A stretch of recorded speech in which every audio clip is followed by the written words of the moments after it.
नमो लोये सौहरिहन्ताणं नमो लोये सौहृदानं नमो लोये सौभागिर्यानं नमो लोये सौज्यायानं नमो लोये सौत्रिकालवती सावनं ओंकारमिन्दु संयुक्तं जयन्ति योगिनः कामदमोक्षदं चैवोंकाराय नमो नमः मङ्गलं भगवान् मङ्गलं भूतमूर्ति मङ्गलं कुञ्कुण्डारि विजेन्द्रमोसुमङ्गलं नमः समरिसाराय स्वानुभूत्या चकास्ते चित् स्वभावाय भवाय सर्वाः विभाव निरुद्ध निराकार। ભગવાન શ્રી ઉમાસ્વામી આચાર્ય વિરચિત મોક્ષ શાસ્ત્ર અર્થાત તત્વાસૂત્ર અને પૂજ્યપાદ સ્વામી રચિત તત્વાસૂત્રની ટીકા સર્વાર્થ સિદ્ધિ અને સાથે બીજી ટીકાઓના સંકલન રૂપ રામજીભાઈની ટીકા એનો સ્વાધ્યાય આપણે કરી રહ્યા છીએ. તત્વાસૂત્રના સ્વાધ્યાયમાં સર્વાર્થ સિદ્ધિ અને બીજી અનેક ટીકાઓ દ્વારા આપણે સ્વાધ્યાય કરી રહ્યા છીએ. પહેલા અધ્યાયનું 8મું સૂત્ર એનો સ્વાધ્યાય આપણે સંકલનમાંથી કર્યો. હવે 8મા સૂત્ર ઉપર સર્વાર્થ સિદ્ધિમાં જે વિસ્તાર કરવામાં આવ્યો છે એ આપણે કરી રહ્યા છીએ. 8મા સૂત્રમાં સત સંખ્યા ક્ષેત્ર સ્પર્શન કાળ અંતર ભાવ અને અલ્પ બહુત્વ એ 8 અનુયોગ દ્વારા પદાર્થનું જ્ઞાન થાય છે એમ કહેવામાં આવ્યું. એમાં સર્વાર્થ સિદ્ધિમાંથી આપણે સતનો વિચાર કરી રહ્યા છીએ. સત એટલે હોવાપણું, અસ્તિત્વ, અસ્તિત્વનો નિર્દેશ એટલે સત. તો સતનો વિચાર જીવ દ્રવ્યની અપેક્ષાથી છે અને એમાં 13 ગુણસ્થાન પ્રમાણે આચાર્ય ભગવાન સમજાવી રહ્યા છે. તો માર્ગણા 14 છે અને 14 માર્ગણામાંથી ગતિ, ઇન્દ્રિય, કાય, યોગ, વેદ, કષાય અને જ્ઞાન એ 7 માર્ગણાઓમાં જીવનું કયું ગુણસ્થાન છે એ વાત આવી. કેમ કે માર્ગણા દ્વારા આપણે જીવ ક્યાં છે તે શોધીએ છીએ, એ દ્વારા આપણે ખ્યાલ કરીએ છીએ. તો ગતિની અંદર 4 ગતિની વાત લીધી, ઇન્દ્રિયની વાત, કાયની વાત, એ પ્રમાણે બધી વાત એની અંદર ગુણસ્થાન કયું હોય એ વાત આપણે કરી. હવે આજે બીજી 7 માર્ગણા છે.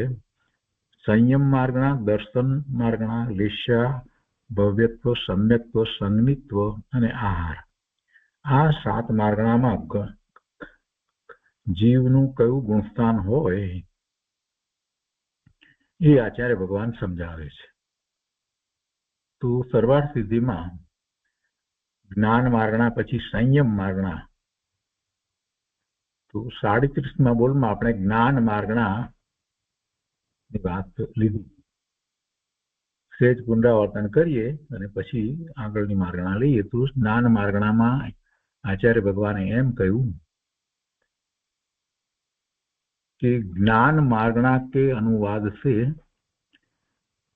मत्य ज्ञान एटले मति अज्ञान एटले कुमति ज्ञान, श्रुता ज्ञान एटले श्रुत अज्ञान एटले कुश्रुत ज्ञान और विभंग ज्ञान में एटले कुअवधि ज्ञान में मिथ्या दृष्टि और सासादन सम्यक दृष्टि ये 2 गुणस्थान है. मिथ्या दृष्टि अने चौथु गुणस्थान मिथ्या, पहलू गुणस्थान मिथ्या दृष्टि अने सासादन एटले बीजू गुणस्थान, ये 2 गुणस्थान होय. ए पछी आभिनी बौद्धिक ज्ञान એટલે મતિ જ્ઞાન, શ્રુત જ્ઞાન અને અવધિ જ્ઞાન. એમાં અસંયત સમ્યક દ્રષ્ટિ એટલે ચોથું ગુણસ્થાન થી લઈ અને ક્ષીણ કષાય 12મું ગુણસ્થાન સુધી, ચોથા થી 12મા સુધીના 9 ગુણસ્થાન હોય મતિ, શ્રુત અને અવધિ જ્ઞાનમાં. मनोपर्य ज्ञान में क्या है कि मनोपर्य ज्ञान में प्रमत्त संयत से लेकर, प्रमत्त संयत એટલે છઠ્ઠું ગુણસ્થાન, પ્રમત્ત સંયત से लेकर क्षीण कषाय એટલે 12મું ગુણસ્થાન, છઠ્ઠા થી 12મા ગુણસ્થાન સુધીના 7 ગુણસ્થાન હોય મનોપર્ય જ્ઞાન. બીજી રીતે વિચાર કરીએ તો મનોપર્ય ગુણસ્થાન, મનોપર્ય જ્ઞાન કોને હોય એનો આપણને ખ્યાલ આવી જાય કે મુનિને હોય. છઠ્ઠું ગુણસ્થાનની વાત લીધી છે ને, એટલે એ પહેલા મનોપર્ય જ્ઞાન ન હોય. केवल ज्ञान में संयोग और अयोग ये 2 गुणस्थान है, 13મું ગુણસ્થાન અને 14મું ગુણસ્થાન. કેવળ જ્ઞાન 13મા અને 14મા ગુણસ્થાનમાં હોય. અહીંયા એક આપણે વાત વિચાર કરવાની રીતે જોઈએ તો પહેલી વાત અહીંયા એ લીધી કે આ કુમતિ જ્ઞાન, કુશ્રુત જ્ઞાન અને કુઅવધિ જ્ઞાન એમાં મિથ્યા દ્રષ્ટિ અને સ્વાસાદન એટલે પહેલું ગુણસ્થાન અને બીજું ગુણસ્થાન. હવે એક વાત આપણે સમજીએ છીએ કે ક્યારે સમ્યક દર્શન થાય ત્યારે એવું નથી બનતું કે પહેલું ગુણસ્થાન પછી બીજું પછી ત્રીજું અને ચોથું, એવું નથી બનતું. એવો કોઈ ક્રમ હોતો નથી, એવો ક્રમ નથી હોતો. કેટલાકને ખબર ન હોય, શાસ્ત્રના અભ્યાસ ન હોય, એટલે એમ માનતા હોય કે પહેલા ગુણસ્થાન પછી બીજું આવતું છે, બીજા પછી ત્રીજું આવતું છે, ત્રીજા પછી ચોથું આવતું છે. એવું નથી હોતું.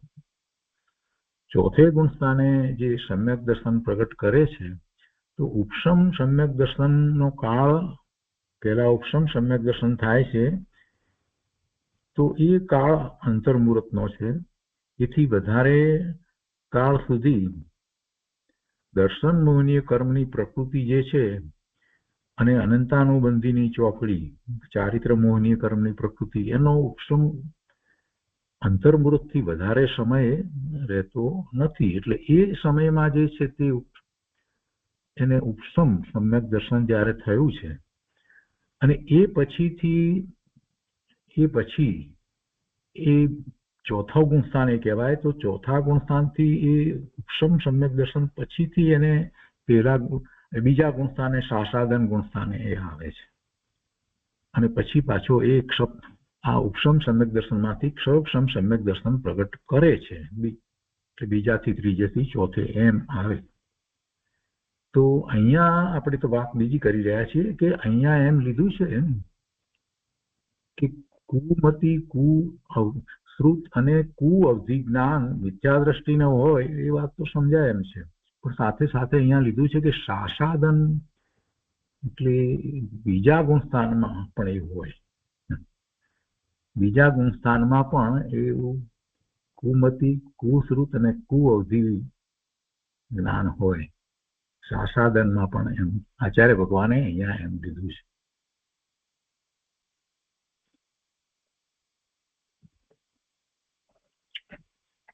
એમાં આપણે જાતે સમજી શકીએ કે કદાચ એમ પણ કહેવાનો આશય હોય, અહીંયા વિસ્તાર નથી કર્યો પણ આપણે સમજવાનો વિચાર છે.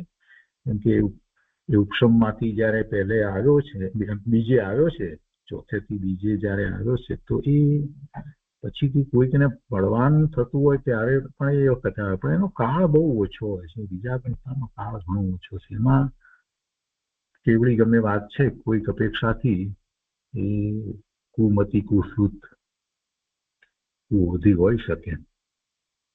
અહીંયા કોઈ એનો વિસ્તાર વિચાર કર્યો નથી, પણ આપણે સામાન્ય યાદ રાખવા માટેની વાત છે. તો આ આપણે ગઈકાલે કર્યું છે 37મો બોલ. એના પછી 38મો બોલ છે. હવે એના પછીની માર્ગણા, જ્ઞાન માર્ગણા પછી સંયમ માર્ગણા. संयम मार्गणा, संयम मार्गणा के अनुवाद से प्रमत्त संयत से लेकर अयोग केवली गुणस्थान तक संयत जीव होते हैं। संयम मार्गना के अनुवाद से संयम मार्गना प्रमाणे જોઈએ તો પ્રમત્ત સંયત એટલે છઠ્ઠું ગુણસ્થાન, સાતમે અપ્રમત્ત થાય છે, છઠ્ઠે છે તે પ્રમત્ત છે। અહીંયા પણ આપણે જાણીએ છીએ કે છઠ્ઠું ગુણસ્થાન કઈ પાંચમા ગુણસ્થાન પછી આવતું નથી। ચોથા કે પાંચમા ગુણસ્થાન પછીથી એને મુનિ દીક્ષા અંગીકાર કરેલી છે બાહ્યમાં, અને એ ધ્યાનમાં સાતમું ગુણસ્થાન પ્રગટ કરે છે। એ મુનિને એ નિર્વિકલ્પ ધ્યાનમાંથી સાતમું ગુણસ્થાન પ્રગટ કરી અને જ્યારે સવિકલ્પ થાય છે ત્યારે છઠ્ઠું ગુણસ્થાન કહેવાય છે, ત્યારે છઠ્ઠું ગુણસ્થાન હોય છે। એટલે એવું નથી કે ચોથેથી પાંચમે, પાંચમેથી છઠ્ઠે, છઠ્ઠેથી સાતમે એમ ક્રમ નથી હોતો, પણ પહેલી વખત જ્યારે સાતમું ગુણસ્થાન એ પ્રગટ કરે છે તો એને બાહ્યમાં નગ્ન દિગંબર 28 મૂળ ગુણ સહિત એવું દ્રવ્યલિંગ હોય છે, અને એ ધ્યાનમાં સાતમું ગુણસ્થાન પ્રગટ કરે, સાતમું ગુણસ્થાન પ્રગટ કરે અને પછી એ નિર્વિકલ્પ દશા છે ધ્યાનમાં, અને એ પછીથી જ્યારે એ સવિકલ્પ થાય છે ત્યારે છઠ્ઠું ગુણસ્થાન કહેવાય છે। આ સંબંધમાં પૂજ્ય ગુરુદેવે એક વાત કરી છે કે મુનિ દશા અંગીકાર કરી હોય, સમ્યક દ્રષ્ટિ હોય અને મુનિ હોય, એને 12મા ચારિત્ર 28 મૂળ ગુણ સહિત ચોખ્ખું દ્રવ્યલિંગ હોય અને સમ્યક દર્શન હોય તો એનું ગુણસ્થાન ચોથું કહેવાય। 12મા એને ચોખ્ખું દ્રવ્યલિંગ હોય, 28 મૂળ ગુણ સહિત ચોખ્ખું નગ્ન દિગંબર હોય, પણ અંતરંગ દશા એની ચોથા ગુણસ્થાન જેવી પણ હોય, અંતરંગ દશા એની પાંચમા ગુણસ્થાન જેવી પણ હોય, અને 12મા ચોખ્ખું દ્રવ્યલિંગ હોય 28 ગુણ સહિત। ગુરુદેવે આ વાત કરી છે। અને પછી એ ચોથા અને પાંચમા ગુણસ્થાન જેવી અંતરંગ દશા છે અને પછી મુનિ દીક્ષા અંગીકાર કરી છે, તો એ ધ્યાનનો પ્રયોગ તો કરતા જ હોય, અને ધ્યાનમાં એ પછી એ સાતમું ગુણસ્થાન પ્રગટ કરે છે, અને સાતમા ગુણસ્થાને ધ્યાનમાં એને આનંદની અનુભૂતિ, સ્વરૂપમાં વિશેષ એકાગ્રતા, લીનતા આ બધું થાય, પછી જ્યારે એ સવિકલ્પ થાય ત્યારે છઠ્ઠું ગુણસ્થાન કહેવામાં આવે, અને એને આપણે પ્રમત્ત કહીએ છીએ, એટલે પ્રમત્ત સંયત ગુણસ્થાન કહેવામાં આવે છે। એ પ્રમત્ત, અને સાતમે છે ત્યારે અપ્રમત્ત છે, સાતમે છે ત્યારે અપ્રમત્ત છે।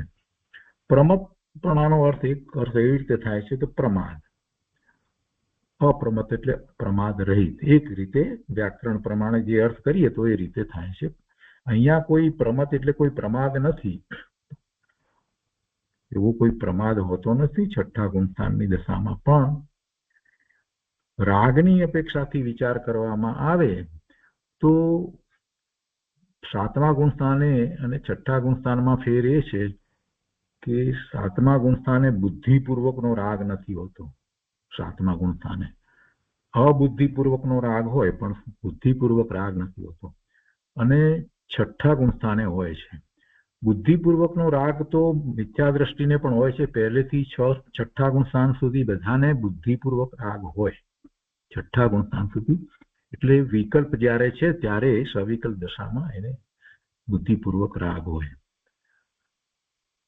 તો અહીંયા એ મુનિ દીક્ષા જેને ગ્રહણ કરી છે, જે સાતમા ગુણસ્થાને પોતાના સ્વરૂપનો અનુભવ કરી અને જે છઠ્ઠે આવ્યા છે એ છઠ્ઠું ગુણસ્થાન। तो संयम ने माटे आचार्य भगवान यहाँ एम कहे कि संयम मार्गना के अनुवाद से प्रमत्त संयत से એટલે છઠ્ઠા ગુણસ્થાન થી લઈને લેકર અયોગ કેવળી એટલે 14મું ગુણસ્થાન योग रहित अयोगी केवड़ी अथवा तो अयोग केवड़ी, तो 14મા ગુણસ્થાન સુધી, છઠ્ઠા થી 14મા ગુણસ્થાન સુધી એટલે એ જીવ જે છે એને સંયત જીવ कहो छे, संयमी जीव कहो छे। प्रमत्त संयत से लेकर अयोग केवली गुणस्थान तक संयत जीव होते हैं। એટલે સાચા અર્થમાં સંયત જીવ તો આ જ કહેવાય, છઠ્ઠું ગુણસ્થાનથી શરૂ કરીને એટલે મુનિ દશા જે છે ત્યારથી શરૂ કરીને અયોગ કેવડી સુધી 14મા ગુણસ્થાન સુધી છે એને સંયત જીવ કહેવામાં આવે, એને સંયમી કહેવામાં આવે. સંયમ આ છે, સાચું ચારિત્ર આ છે. તો ચોથા ગુણસ્થાને ચારિત્રની વાત કરીએ છીએ, બરાબર છે. ચોથા ગુણસ્થાને અવિરત સમ્યક દ્રષ્ટિ કહેવામાં આવે છે, એને વીરતી નથી, અસંયત અથવા અવીરતી કહેવાય છે. પણ સમજવાની અપેક્ષાથી આપણે સમજીએ છીએ કે જ્યારે નિર્વિકલ્પ ધ્યાનમાં છે તો એને સમ્યક તો આચરણ ચારિત્ર હોય છે, આનંદની અનુભૂતિ છે, રત્નત્રયના પરિણામ છે, એટલે એ બધી વાતને આપણે એ અપેક્ષાએ પાછા સમજીએ છીએ. પાંચમા ગુણસ્થાને એ દેશ વીરતી છે, એને 12 વ્રત અંગીકાર કર્યા છે, દેશ વીરતી છે. ત્યાં એ અવીરતી નથી, દેશ વીરતી છે. અને એને કસાયની બીજી ચોકડી ગઈ છે. પણ મુખ્યતાનો વિચાર કરીએ તો મુનિની દશા જે છે એની અહીંયા વાત લેવામાં આવી છે. એટલે આચાર્ય ભગવાન તો અહીંયા એમ કહે છે કે संयम मार्गणा के अनुवाद से प्रमत्त संयत से छठा गुणस्थान से लेकर अयोग केवड़ी 14मा गुणस्थान तक संयत जीव होते हैं. એટલે પહેલા તો સંયતની વ્યાખ્યા કરી, ત્યાં સુધી સંયત કહ્યું છે. કે પાંચમા ગુણસ્થાનને સંયત અસંયત કહેવામાં આવ્યું છે, એને સંયત નથી કહ્યું, છઠ્ઠાથી સંયત કહેવાય છે. હવે બાકી તો સહેલું છે, આપણે પહેલા પણ કર્યું છે, એટલે બહુ સહેલી વાત છે કે કેવી રીતે હોય. તો પહેલું અહીંયા કહે છે કે સામાયિક સંયત એટલે सामायिक संयम और छेदोपस्थापना शुद्धि संयत, आ बे ये जीव प्रमद संयत से लेकर छठा थी शुरू करीने अनिवृत्ति गुणस्थान तक होते એટલે 9મા ગુણસ્થાન સુધી હોય છે. મુનિના ચારિત્રની અંદર આપણે એ વાત આપણે પહેલા લીધી છે, ફરીથી એ વાતને લઈએ છીએ કે સામાયિક અને છેદો સ્થાપના જે છે એ બે ચારિત્ર એ છઠ્ઠા થી 9મા ગુણસ્થાન સુધીમાં હોય છે. બંનેને સાથે આચાર્ય ભગવાને લીધા છે. અહીંયા તો સ્લાઇડ બનાવી હતી ત્યારે આ 5 પ્રકાર બતાવવા હતા, એટલે આપણે એવી રીતે અહીંયા બનાવેલી છે મુનિના ચારિત્રની અંદર. તો સામાયિક એ છઠ્ઠા થી 9મા ગુણસ્થાનમાં છે અને છેદોપસ્થાપના એ પણ છઠ્ઠા થી 9મા ગુણસ્થાનમાં છે. તે વાત અહીંયા આચાર્ય ભગવાને પહેલા કરી. એના પછી પરિહાર વિશુદ્ધિની વાત જે છે તો પરિહાર વિશુદ્ધિ છઠ્ઠા થી 7મા ગુણસ્થાન હોય, છઠ્ઠ 7મા ગુણસ્થાનમાં પરિહાર વિશુદ્ધિ હોય. હવે એ વાત આગળ અહીંયા કહે છે. તો સામાયિક સંયત અને છેદોપસ્થાપના સંયત એ જીવ પ્રમત સંયત છઠ્ઠા થી 9મા ગુણસ્થાન સુધી હોય છે. અને પરિહાર વિશુદ્ધિ સંયત जीव प्रमत संयत और अप्रमत संयत होते हो એટલે છઠ્ઠા ને 7મા ગુણસ્થાને હોય છે. પરિહાર વિશુદ્ધિ છઠ્ઠા અને 7મા ગુણસ્થાનમાં હોય. એ પછીથી સૂક્ષ્મ સાંપ્રાય शुद्धि संयत जीव, सूक्ष्म सांप्राय संयत जीव एक सूक्ष्म सांप्राय गुणस्थान में होते हैं. सूक्ष्म सांप्राय गुणस्थान એટલે 10મું ગુણસ્થાન. તો 10મા ગુણસ્થાને જ સૂક્ષ્મ સાંપ્રાય એવું ચારિત્ર હોય છે. સૂક્ષ્મ સાંપ્રાય જે ચારિત્ર કહેવામાં એવું સંયતપણું, એવો સંયમ સૂક્ષ્મ સાંપ્રાય સંયમ 10મા ગુણસ્થાનમાં હોય છે, એક જ ગુણસ્થાનમાં હોય. અને પછી યથાખ્યાત સંયમ અથવા તો યથાખ્યાત ચારિત્ર જે છે એ 11 થી 14મા ગુણસ્થાને હોય. તો એ વાત આચાર્ય ભગવાન અહીંયા કહે છે. કહે છે કે યથાખ્યાત વિહાર शुद्धि संयत जीव उपशांत कषाय गुणस्थान से लेकर अयोग केवली गुणस्थान तक होते हैं. क्षीण कषाय એટલે 12મું ગુણસ્થાન, ઉપશાંત કષાય એટલે 11મું ગુણસ્થાન. જેમાં ઉપસમ શ્રેણી ચડીને આવ્યા છે તો હજી કષાયો જે છે એનો ક્ષય નથી થયો, ઉપસમ છે એટલે 11મા ગુણસ્થાને છે. ઉપશાંત કષાય 11મું ગુણસ્થાન છે. પછી 12મું ગુણસ્થાન એ ક્ષીણ કષાય છે. 13મું યોગ સહિત કેવળી છે, સંયોગ કેવળી. 14મું યોગ રહિત કેવળી છે, અયોગ કેવળી, એટલે એ 4 ગુણસ્થાનમાં યથાખ્યાત ચારિત્ર હોય છે. હવે એના પછી આ ચારિત્રની બધી વાત કરી, એટલે પહેલી શરૂઆત જ આપણે સંયતથી કરી. હવે સંયત માટે આ ગુણસ્થાન કયા? બીજી રીતે કહીએ તો મુનિના ગુણસ્થાનને સંયત કહેવામાં આવ્યો, એને જ સંયમ કહેવામાં આવ્યો. હવે કહે છે કે સંયતા સંયત, સંયતા સંયત એટલે સંયત અસંયત, સંધિ છૂટી પાડીએ તો એટલે સંયતા સંયત, संयत असंयत એટલે પાંચમું ગુણસ્થાન. तो संयता संयत जीव एक संयता संयत गुणस्थान में होते हुए 5वां गुणस्थान में जो होय संयत असंयत, અને असंयत जीव જેને સંયમ નથી એને માટે અહીંયા કહે છે કે असंयत जीव प्रारंभ के 4 गुणस्थान में होते હોય. असंयतपणું તો 1 થી 4 ગુણસ્થાનમાં હોય છે. ચોથે ભલે સમ્યક દ્રષ્ટિ છે પણ છતાં એ असंयत છે. પહેલું, બીજું, ત્રીજું, ચોથું 4 ગુણસ્થાનની અંદર એને असंयत કહેવામાં આવે. ચોથે છે સમ્યક દ્રષ્ટિ છે પણ છતાં એ असंयत છે. એટલે આચાર્ય ભગવાન એમ કહે છે કે असंयत जीव प्रारंभ के 4 गुणस्थान में होते हैं. જ્યારે 5મા ગુણસ્થાનમાં જે કહેવામાં આવ્યું સંયત असंयत કહેવામાં આવે, અથવા તો આપણે દેશ ચારિત્ર કહીએ છીએ. તો એ 5મે તો 5મે જ હોય, એ સિવાય બીજા ગુણસ્થાનમાં હોતું નથી. તો આ કેટલીક મહત્વની વાત છે જે આપણને વારંવાર કોઈ પણ શાસ્ત્રના અભ્યાસ વખતે જરૂરી છે. એટલે આપણે એનો જરાક શાંતિથી વિચાર કર્યો. આટલી વાત તો આપણને યાદ રહેવી જોઈએ. ચારિત્રની અપેક્ષાથી વાત હોય એ યાદ રહેવી જોઈએ. હવે એના પછી 39મો બોલ છે, એમાં એના પછીની માર્ગણા લે છે દર્શન માર્ગણા. દર્શન માર્ગણા સંયમ માર્ગણા, પછી દર્શન માર્ગણા, પછી લેસ્યા, પછી ભવ્યત્વ, સમ્યક અને સન્નિગ્ધો. આ પ્રમાણે માર્ગણા આપણે લેવાની છે આજે. હવે દર્શન માર્ગણા લઈએ છીએ.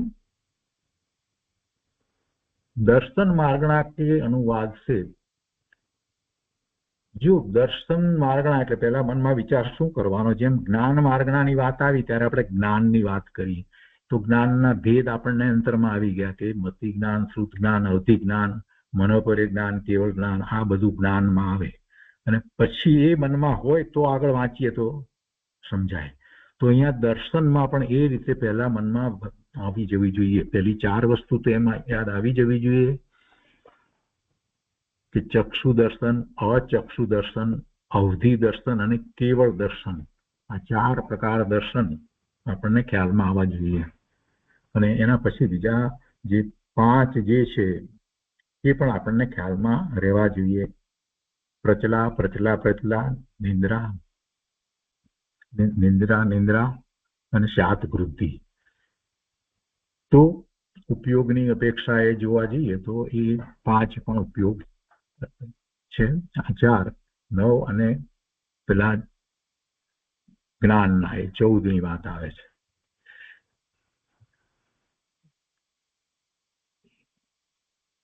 એવી કર્મની પ્રકૃતિની અપેક્ષા એવી વાત આવે છે. ઉપયોગની અપેક્ષા આપણે 12 કહીએ છીએ. ઉપયોગ અપેક્ષા સામાન્ય રીતે આપણે 12 પ્રકારનો ઉપયોગ કહીએ છીએ. એટલે પેલા જ્ઞાનના ઉપયોગમાં આપણે 5 અને પછી કુમતિ, કુઅવધિ, કુશ્રુત અને કુઅવધિ એ 3 એમ કરી અને 8 પ્રકારનો ઉપયોગ જ્ઞાનનો ઉપયોગ અને 4 પ્રકારનો ઉપયોગ દર્શન ઉપયોગ કહેવામાં આવે છે. ચક્ષુ દર્શન, અચક્ષુ દર્શન, અવધિ દર્શન અને કેવળ દર્શન. એટલે એમાં ઉપયોગ અપેક્ષાએ 8 કહીએ છીએ. અને કર્મ અપેક્ષાએ જયારે વાત કરીએ છીએ કર્મની પ્રકૃતિની અપેક્ષાએ તો જ્ઞાનાવરણીય, દર્શનાવરણીય બધી વાત જે કરીએ છીએ તો એમાં જ્ઞાનની 5 છે અને દર્શનાવરણીયની 9 છે. એટલે એમ ત્યારે 14 કહીએ છીએ. અને આ આપણે અગાઉના સ્વાધ્યાયમાં વાત આવી ગઈ છે. અહીંયા એ દર્શનની વાત હું તો યાદ કરાવું છું કે જે જ્ઞાનને આપણે યાદ કર્યું એવી રીતે દર્શનને યાદ કરીએ તો ચક્ષુ દર્શન, અચક્ષુ દર્શન, અવધિ દર્શન અને કેવળ દર્શન. આમાં મનોપરે દર્શન એવું કઈ હોતું નથી. તો દર્શન માર્ગણા કે અનુવાદ से चक्षु दर्शन पहलू तो कि चक्षु दर्शन અને અચક્ષુ દર્શન. એ ચક્ષુ દર્શન અને અચક્ષુ દર્શન में मिथ्या दृष्टि से लेकर क्षीण कषाय तक 12 गुण स्थान है। 12 गुण स्थान चक्षु दर्शन અને अचक्षु दर्शन में मिथ्या दृष्टि से लेकर क्षीण कषाय तक 12 गुण स्थान है। 12 गुण स्थान હોય। કેમ 12 ગુણ સ્થાન હોય ને પછી 13મું ને 14મું કેમ ન હોય? કેમ કે ત્યારે તો પછી 13મે ગુણ સ્થાને તો એને કેવળ જ્ઞાન થયું એટલે એ વખતે એને કેવળ દર્શન હોય। 13મા ગુણ સ્થાને 14મા ગુણ સ્થાને તો કેવળ દર્શન છે એટલે પછી એમાં પછી આ ચક્ષુ દર્શન અચક્ષુ દર્શન ન હોય। જેમ જ્ઞાનમાં આપણે સમજીએ છીએ કે 13મા અને 14મા ગુણ સ્થાનમાં કેવળ જ્ઞાન હોય, ત્યાં પછી મતિશ્રુત અવધિ અનપર્ય એમાંનું કાંઈ ન હોય। 13મા 14માની અંદર કેવળ જ્ઞાન થયું એટલે બાકી બધું જે નથી હતું। તો એવી જ રીતે એના ઉપરથી સમજવાનો પ્રયત્ન કરી તો સહેલાઈથી યાદ રહી જાય એવું છે કે ચક્ષુ દર્શન અને અચક્ષુ દર્શન પહેલા ગુણસ્થાનથી 12મા ગુણસ્થાન સુધી હોય અને પછી 13મા અને 14મામાં તો કેવળ દર્શન હોય। હવે અવધિ દર્શન માટે કહે છે તો કે અવધિ દર્શન में असंयत सम्यक दृष्टि से लेकर असंयत सम्यक दृष्टि ले चौथું गुणस्थान से लेकर क्षीण कषाय 12મું गुणस्थान સુધી 9 गुणस्थानो હોય। अवधि दर्शનમાં 9 गुणस्थानो હોય। ચોથાથી 12મા સુધીના 9 ગુણસ્થાનો અવધિ દર્શનમાં હોય। બીજી રીતે કહીએ તો અવધિ દર્શન કોને હોય? સમ્યક દ્રષ્ટિને હોય। અવધિ દર્શન સમ્યક દ્રષ્ટિનો હોય એવો એમાંથી અર્થ આપણને નીકળે છે। એમાં મિથ્યા દ્રષ્ટિને અવધિ દર્શનની વાત લીધી નથી। અસંયત સમ્યક દ્રષ્ટિ ચોથાથી શરૂ કરી અને ક્ષીણ કષાય 12મા ગુણસ્થાન સુધી અવધિ દર્શન લીધું છે। એટલે કોઈક રીતે કોઈને એમ હોય કે મિથ્યા દ્રષ્ટિને પણ અવધિ દર્શન હોય તો એ વાત બરાબર નથી। હવે केवल दर्शन में क्या है कि केवल दर्शन में संयोग केवड़ी और अयोग केवड़ी ये दो गुणस्थान होते हैं। आ तो सहेलाई थी समझाय एवं है कि भगवान ने 13मा गुणस्थाने केवल ज्ञान है, केवल दर्शन है। ए पछी 14मा गुणस्थाने पण भगवान ने ए ज रीते होय छे। એટલે 13मा અને 14मा ગુણસ્થાનમાં જેમ કેવળ જ્ઞાન છે એવી રીતે કેવળ દર્શન હોય છે। એટલે બાકીના દર્શનનો પછીનો પ્રશ્ન ઉપસ્થિત થતો જ નથી। तो आ दर्शन संबंधी बात थी। एना पछी मार्गणा छे लेश्या। लेश्यानो अर्थ फरीथी याद करावुं तो कषाय ने अनुसरीने थता परिणाम जे छे ए कषाय अनुरंजित परिणाम ने लेश्या कहेवामां आवे छे। व्याख्या तरीके एवी व्याख्या शास्त्रमां करवामां आवे छे। कषाय अनुरंजित परिणाम एटले लेश्या। अने लेश्याना प्रकार 6 छे। 3 लेश्या जे छे ए अशुभ लेश्या कहेवाय ने 3 लेश्या शुभ लेश्या कहेवाय।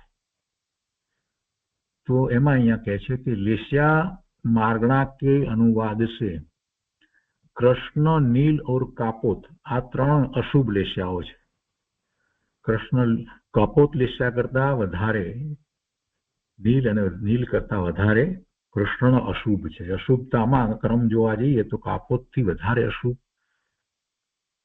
नील અને નીલથી વધારે કૃષ્ણ। એટલે કૃષ્ણ લેશ્યા, નીલ લેશ્યા અને કાપોત લેશ્યા એ 3 લેશ્યામાં મિથ્યા દ્રષ્ટિ હોય।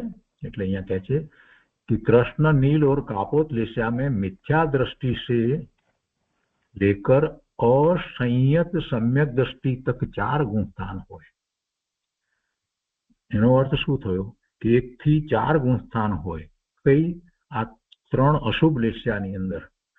એટલે બીજી રીતે વિચાર કરીએ તો ચોથા ગુણસ્થાનમાં એને કૃષ્ણ લેશ્યા પણ હોઈ શકે।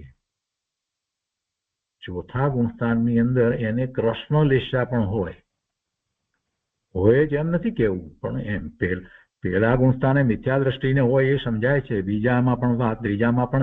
અહીંયા તો 4 ગુણસ્થાનમાં લીધી। એમાં કૃષ્ણ, નીલ અને કાપોત લેશ્યા એટલે સમ્યક દ્રષ્ટિને પણ કૃષ્ણ લેશ્યા પણ હોઈ શકે।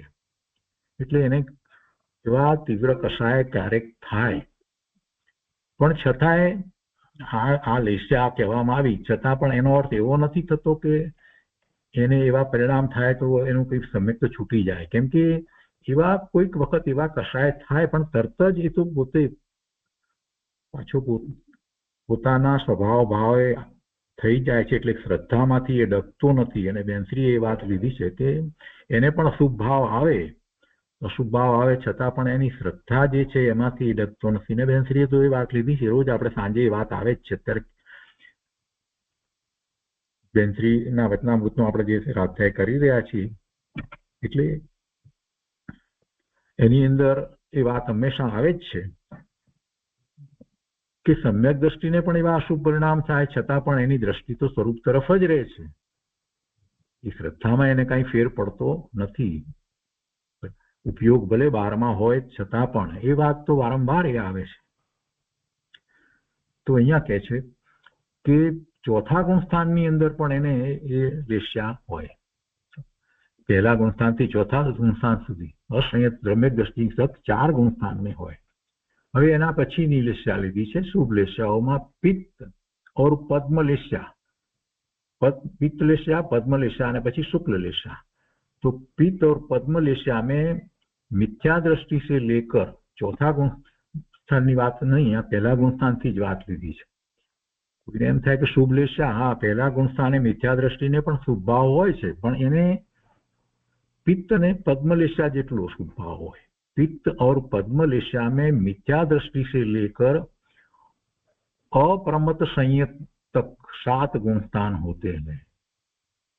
मिथ्या दृष्टि थी શરૂ કરી અને 7મું ગુણસ્થાન અપ્રમત સંયત સુધી એને આવી શુભ લેસ્યા હોય પિત્ત અને પદ્મ લેસ્યા.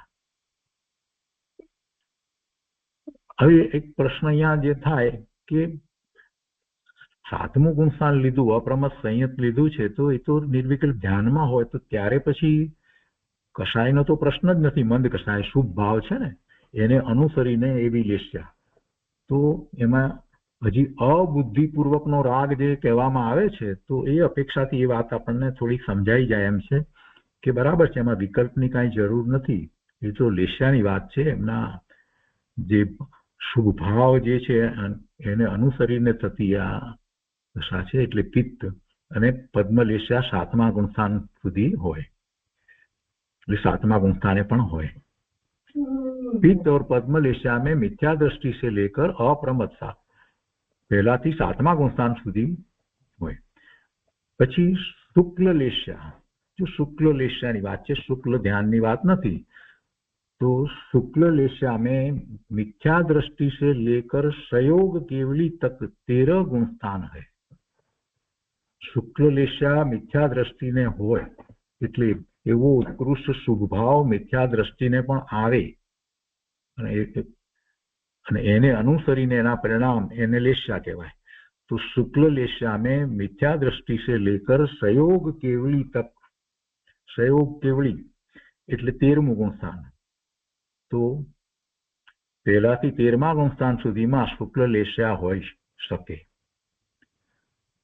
किंतु अयोग केवली जीव लेस्या रहित है. અહીંયા 14મું ગુણસ્થાન, 14મા ગુણસ્થાને લેસ્યા નથી. 14મા ગુણસ્થાને લેસ્યા નથી. 14મું ગુણસ્થાને લેસ્યા નથી એટલે જે કશાય અનુરંજિત પરિણામને લેસ્યા એવી વ્યાખ્યા જે કરવામાં આવી છે તો એ રીતે વિચાર કરીએ તો કોઈ મંદ કશાય પણ 14મા ગુણસ્થાનમાં નથી. એટલે કોઈ લેસ્યા હોતી નથી. 14મા ગુણસ્થાનમાં લેસ્યા નથી. તો આપણને સાથે જરાક વિચાર થાય તો કે 13મા ગુણસ્થાનમાં પણ ભગવાનને ક્યાં કશાય છે? ભગવાનને મંદ કશાય પણ ક્યાં છે? તો ત્યાં કેમ લેસ્યા કહેવામાં આવી છે? અહીંયા કહ્યું ને શુક્લ લેસ્યા, ભગવાનને શુક્લ લેસ્યા હોય છે એમ કહેવામાં આવ્યું છે. શુક્લ લેસ્યા में मिथ्या दृष्टि से लेकर संयोग केवली तक 13 गुणस्थान है. કેમ કે હજી યોગ છે, ત્યાં યોગ છે. એક વાત એ સમજાય છે આપણને, એમને હજી યોગ છે. બીજું એમને અઘાતી કર્મની પ્રકૃતિના ઉદયો પણ છે. એટલે 14મા ગુણસ્થાન જેવી એમની દશા નથી. 14મા ગુણસ્થાનમાં તો પછી યોગ નથી અને જે અઘાતી કર્મની પ્રકૃતિ જે છે એનો ત્યાં તો ક્ષય થઈ જાય છે. એટલે યોગ નથી, એ ત્યાં ફેર છે. એટલે લેસ્યા અપેક્ષા એ ભગવાનને શુક્લ લેસ્યા કહેવામાં આવી છે.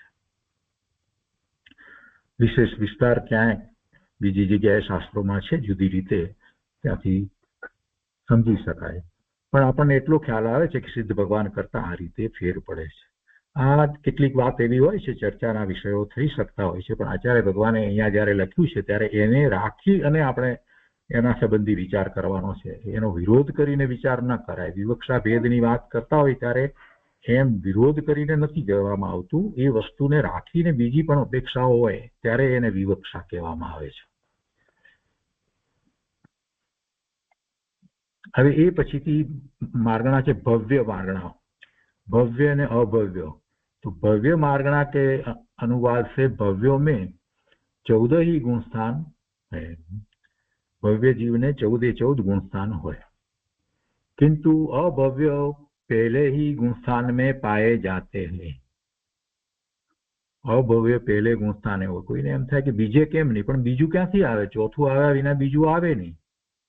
ચોથું એટલે સમ્યક દર્શન, ચોથું ગુણસ્થાન એટલે સમ્યક દર્શન. તો પહેલું ગુણસ્થાન મિથ્યા દર્શન જે છે, મિથ્યા દ્રષ્ટિ જીવ જે છે એ સમ્યક દર્શન પ્રગટ કરે તો ચોથે આવે, અને ચોથે ઉપશમ સમ્યક દર્શનમાંથી પછી એનો કાળ જે અંતર્મુહૂર્તનો પૂરો થાય તો ત્યાર પછીથી એ બીજા ગુણસ્થાને આવે. એટલે પછી બીજા ગુણસ્થાનનો ક્યાં પ્રશ્ન જ છે કે, અને પછી ત્રીજા ગુણસ્થાન આવે. એટલે એ બીજું ત્રીજું પણ હોય જ નહીં. અભવ્યને આપણે સમજીએ છીએ કે અભવ્ય છે તો એ સમ્યક દર્શન નથી પ્રગટ કરી શકતો. એ શાસ્ત્રોનો અભ્યાસ કરી શકે, શાસ્ત્રોનો અભ્યાસ તો કરી શકે, 11 અંગનો અભ્યાસ કરી શકે. ગુરુદેવ કહે છે કે 11 અંગ અને 9 પૂર્વ સુધી અભ્યાસ કરે, બધી વાત સમજે, સમજાવી શકે, બધું બરાબર. તો છતાંય એ જ્ઞાન ભાવે પરિણમી જતો નથી. એટલે એ અભવ્ય છે, અને એ અભવ્યનો ક્યારેક સમ્યક દર્શન નથી થતું, જ્ઞાન ભાવે પરિણમી નથી જતો, એટલે એનો મોક્ષ થતો નથી. એટલે અભવ્યને ગુણસ્થાનની અપેક્ષાથી વિચાર કરીએ તો અભવ્ય પહેલા ગુણસ્થાને જ હોય, એથી આગળ એનું ગુણસ્થાન હોતું નથી. એ મારણાની વાત થઈ. એના પછીથી સમ્યક્ત માર્ગણા કીધી. સમ્યક્ત પ્રમાણે છે कि सम्यक्त्व मार्गणा के अनुवाद से क्षायिक सम्यक्त्व में, ફરી યાદ પહેલા કરી લઈએ કે સમ્યક્ત્વના આ ભેદ જે આપણે કહીએ છીએ, ઉપશમિક સમ્યક દર્શન, ક્ષયોપશમિક સમ્યક દર્શન અને ક્ષાયિક સમ્યક દર્શન, એ 3 ભેદને યાદ કરી અને હવે અહીંયા સમ્યક્ત્વ માર્ગણાની વાતને લેવાની. तो सम्यक्त्व मार्गणा के अनुवाद से क्षायिक सम्यक्त्व में, क्षायिक सम्यक्त्व થયું છે ત્યારે એને જે કર્મની પ્રકૃતિ જે છે એનો ક્ષય છે ત્યારે ક્ષાયિક સમ્યક્ત્વ હોય છે. ક્ષાયિક સમ્યક્ત્વની અંદર એને દર્શન મોહની કર્મની પ્રકૃતિનો ક્ષય હોય છે, અને અનંતાનુબંધીની પહેલી ચોકડી એના ક્રોધ માન માયા લોભની જે પ્રકૃતિ જે છે એનો ક્ષય હોય છે. એ ક્ષાયિક સમ્યક્ત્વ હોય છે. અને એવું ક્ષાયિક સમ્યક્ત્વ જે છે તો એને માટે અહીંયા કહે છે કે असंयत सम्यक दृष्टि से लेकर, એટલે ચોથા ગુણસ્થાનથી શરૂ કરી અને અયોગ કેવલી તક 11 ગુણસ્થાન છે. ચોથાથી 14મું અયોગી કેવળી, ચોથાથી 14મા સુધીના 11 ગુણસ્થાનની અંદર क्षायिक सम्यक्त्व હોય. એટલે એનો અર્થ એ છે કે ચોથે ગુણસ્થાને પણ ક્ષાયિક સમ્યક દ્રષ્ટિ હોય, અને બાકી હજી એને ચારિત્ર મોહની કર્મની પ્રકૃતિ જે છે એના ક્ષયોપશમ હોય. દર્શન મોહની એનો ક્ષય હોય, અને અનંતાનુબંધીની પહેલી ચોકડી જે છે એની કર્મની પ્રકૃતિ, એ બધી કર્મની પ્રકૃતિનો એને ક્ષય થઈ ગયો હોય, એનો ક્ષય હોય. અને ગુણસ્થાન એટલે એનું હજી ચોથું હોય, એનો ક્ષય થયો હોય અને ગુણસ્થાન ચોથું હોય. તો ચારિત્ર મોહની બાકીની પ્રકૃતિ એટલે 3 ચોકડીનો વિચાર કરીએ તો એ 12 પ્રકૃતિ અને 9 પ્રકૃતિ પેલા નો કસાયની રતિ, અરીતિ, હાસ્ય, શોક, ભય, જુગુપ્સા, પુરુષ વેદ, સ્ત્રી વેદ અને નપુંસક વેદ. તો તો એ નવ કષાયની પણ એ કર્મની પ્રકૃતિઓ, એના નિમિત્ત કારણરૂપ એ પ્રકૃતિઓ, તો એ 9 અને પેલી 12 3 ચોકડી છે ને, તો એના 21 કર્મની પ્રકૃતિ જે છે, એ પ્રકૃતિ જે છે એનો ક્ષય ન થયો હોય, અને એ બધી પ્રકૃતિ જે છે એનો પછીથી ક્ષય થાય છે.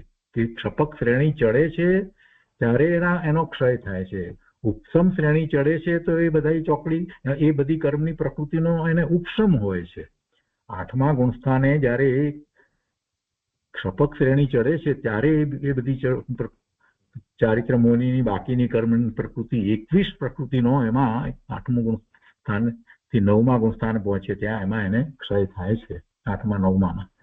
તો એ વાત આપણે અગાઉ પણ આવી ગઈ છે. તો અહીંયા કહે છે કે सम्यक तो मार्गणा के अनुवाद से क्षायिक सम्यक्त्व में असंयत એટલે ચોથું ગુણસ્થાન, असंयत सम्यक दृष्टि से लेकर अयोग केवली तक 14મા ગુણસ્થાન સુધી 11 ગુણસ્થાન હોય. પછી કહે છે કે क्षयोपशमिक सम्यक्त्व में असंयत सम्यक दृष्टि એટલે ચોથું गुणस्थान से लेकर अप्रमत संयत तक 4 गुणस्थान में है.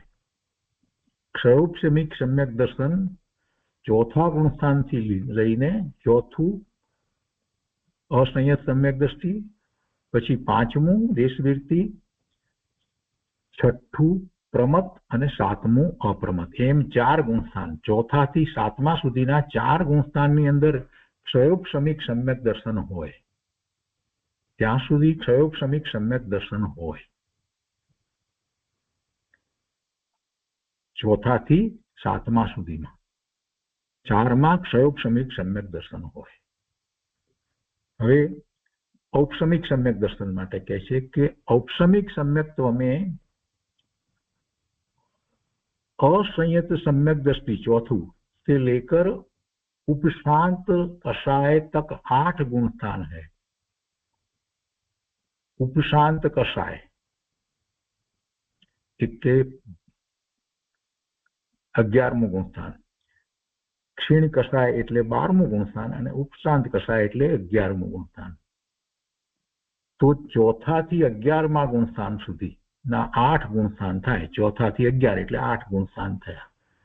એમાં औपशमिक सम्यक्त्व હોય. જો આમાં એક વાત યાદ રાખવાની છે કે औपशमिक सम्यक्त्व 2 પ્રકારના હોય છે. પ્રથમ औपशमिक सम्यक्त्व અને દ્વિતીય औपशमिक सम्यक्त्व. જ્યારે શ્રેણી ચડે છે ત્યારે ઉપસમ શ્રેણી ચડે છે અને ત્યારે એ જે ચારિત્ર મોની કર્મની પ્રકૃતિઓ, બાકી રહેલી પ્રકૃતિ જે છે ને એનો ઉપસમ કરી અને શ્રેણી ચડે છે. અને જો ક્ષપક શ્રેણી ચડે છે તો એ ચારિત્ર મોનીની 21 પ્રકૃતિનો ક્ષય કરીને ક્ષપક શ્રેણી ચડે છે. એટલે એ ઉપસમ सम्यक्त्व, દ્વિતીય ઉપસમ सम्यक्त्वની વાત એ રીતે ત્યાં આવે છે. કોમળસારમાં એ રીતે વાત છે. तो કહે છે કે औपशमिक सम्यक्त्व में असंयत सम्यक दृष्टि चौथा से लेकर उपशांत कषाय तक 8 गुणस्थान है. અને પછી છે સાસાદન सम्यक दृष्टि. सासादन सम्यक दृष्टि એટલે બીજું ગુણસ્થાન. सम्यक मिथ्या दृष्टि એટલે ત્રીજું ગુણસ્થાન. और मिथ्या दृष्टि એટલે પહેલું ગુણસ્થાન. बीजू गुणस्थान, त्रीजू गुणस्थान અને पहलू गुणस्थान अपने अपने गुणस्थान में होते हैं. सासादन बीजू, सम्यक मिथ्या दृष्टि त्रीजू અને मिथ्या दृष्टि पहलू, ये अपने अपने गुणस्थान में होते हैं. तो आ सम्यक तो मार्गणाની વાત કરી. सम्यक तो मार्गणाની અંદર કેવી રીતે ગુણસ્થાન હોય એની વાત સમજાય.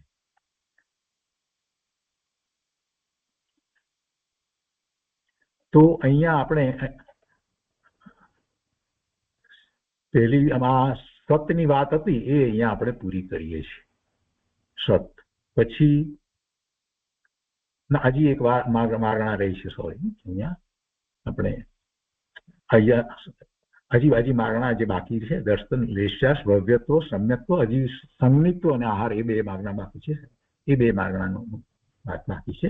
એ પછીથી આગળનો શબ્દ આવશે. તો સંજ્ઞા માર્ગ, संगनित्व, संज्ञाનો અર્થ અહીંયા કરે છે સંજ્ઞા માર્ગણા કે અનુવાદ से संगनियों में, એટલે સંગની જીવોમાં, संज्ञा मार्गणा के अनुवाद से संगनियों में क्षीण कषाय तक 12 गुण स्थान है. संज्ञा मार्गणा के अनुवाद से संगनियों में क्षीण कषाय तक 12 गुण स्थान है. 1 થી 12 ગુણ સ્થાન સંગનીમાં હોય. સંગનીમાં 12 ગુણ સ્થાન લીધા તો આપણને એમ થાય કે 13મા અને 14મા ગુણ સ્થાનમાં એ પેલો સંગની ન કહેવાય.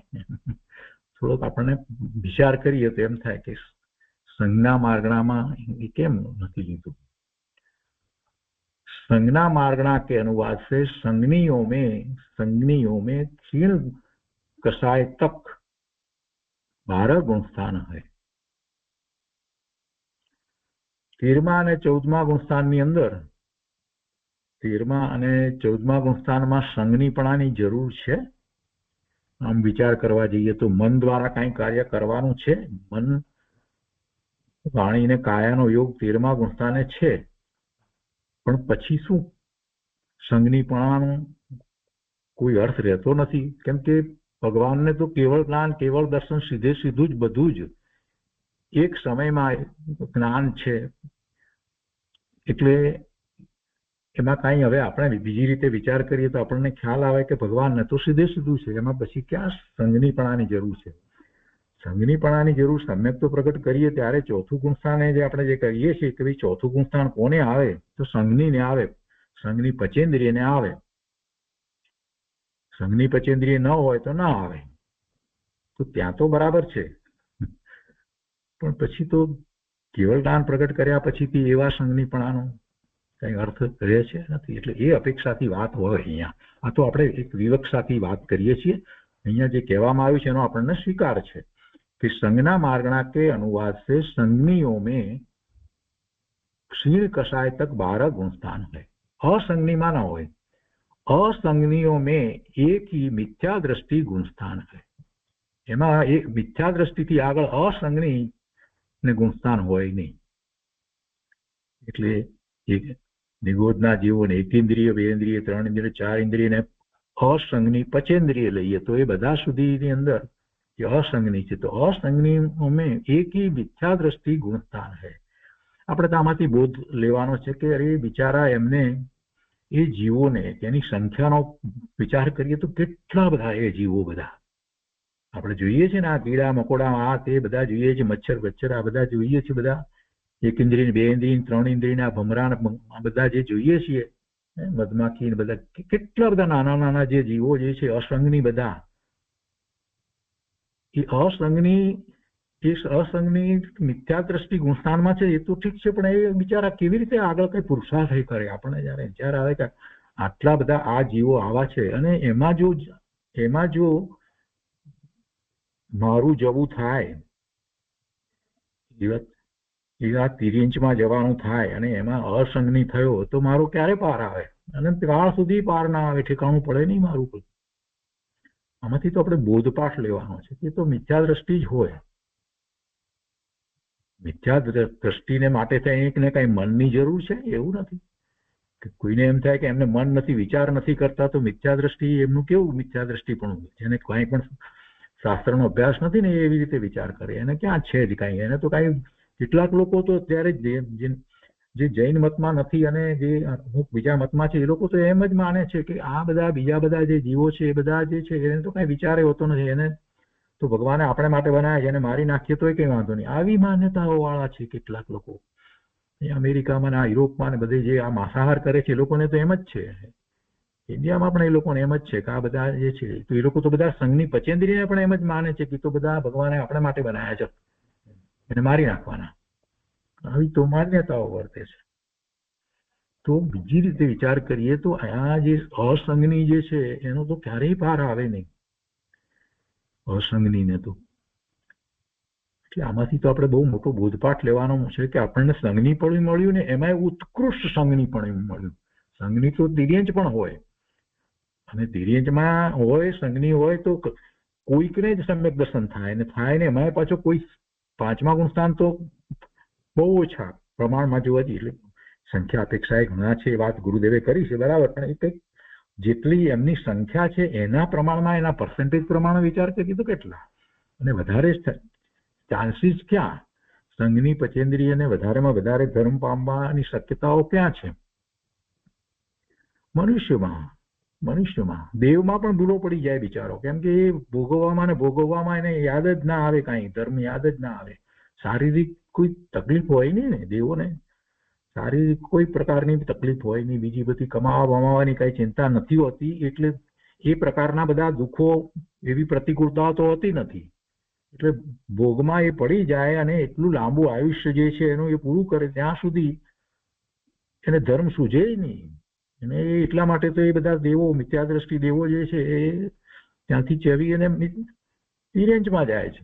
એટલે સૌથી વધારે જો સમ્યક્ત્વ પ્રગટ કરવા માટે નો ચાન્સ હોય તો મનુષ્યમાં, અને મનુષ્યમાં સંઘની પચેન્દ્રિય થયો હોય અને એમાં પણ જો એને આવો ધર્મ મળ્યો હોય, આવું જૈન દર્શન મળ્યું હોય, એના જેવી બીજી કોઈ વાત નથી. જૈન દર્શન મળ્યું હોય અને એ સમ્યક્ત્વનો પુરુષાર્થ ન કરે, એના જેવી મૂર્ખાઈ બીજી કોઈ નથી, એના જેવી મૂર્ખાઈ કોઈ નથી. આ તો આપણે બીજી વાત લીધી અહીંયા ગુણસ્થાનની અપેક્ષાથી. તો અહીંયા આગળ કહે છે કે संगनी मार्गणा के अनुवाद से संगनियों में क्षीण कषाय तक 12 गुणस्थान है और असंगनी में एक ही मिथ्या दृष्टि गुणस्थान है. संगनी और असंगनी इस संज्ञा से रहित जीव सयोग केवली और अयोग केवली इन 2 गुणस्थान वाले होते हैं. હવે 13મા અને 14મા ગુણસ્થાનમાં હવે સંગની કે અસંગની પણ કાંઈ કહેવાતું જ નથી.